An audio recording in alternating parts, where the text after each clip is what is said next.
म्हणून बाबासाहेब म्हटले देव नाकारा. म्हटले का नाही, नाकारा देव. महाराणी पोत्यात देव भरलं, नदीला सोडलं आणि मांगाने वताला जाऊन अडवलं आणि घरात आणून बसवलं. देव असतं तर महारांचं वज वाटोळ व्हायला पाहिजे होतं आणि मांगाचं बंगल्यावर चढायला पाहिजे होतं. उलट झालंय.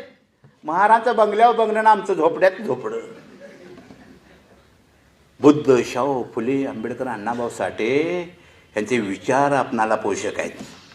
ते विकासाची दारं खुली करतायत. जग बदल घालून घाव सांगून गेले मज भीमराव. धनवंतांनी अखंड पेळले, धर्मांधानी तसेच छळले, मगरीने जणू मानिके गिळले, चोर झाले साव, जग बदल घालून घाव. अण्णा भावनी बाबासाहेबांना गुरु मानलं का नाही? अरे बाबासाहेबांचा विचार जो जो घेईल तो प्रगतीच करेल आणि बाबासाहेबाला जो जो नाकारेल त्याची मातीच होईल असा इतिहासाने सिद्धांत आहे.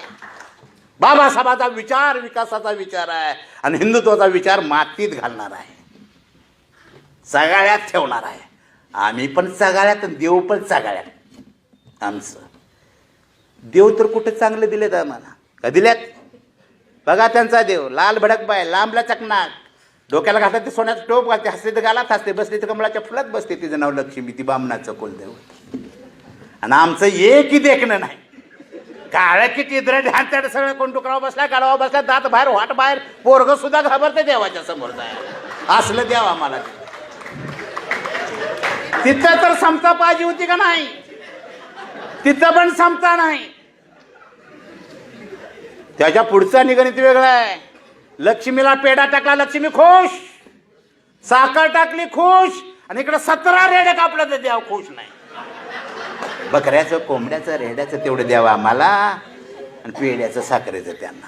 घटना बदलणार. पेड्याचं आम्हाला दे, रेड्याचं तू घे की. हां ही अण्णाभाऊ साठेंनी बाबासाहेबांना गुरु मानलं. मातंग समाजाची कोण असतील तर मला विनंती करायची आहे, बाबासाहेबांच्या काळात मांगाने जर बाबासाहेब स्वीकारला असता तर महाराजांच्या पुढं मांग असता. ती त्या काळात केलेली चूक तुम्ही अजून करू नका माझ्या बांधवांनो. ती चूक दुरुस्त करण्याची वेळ आल्या.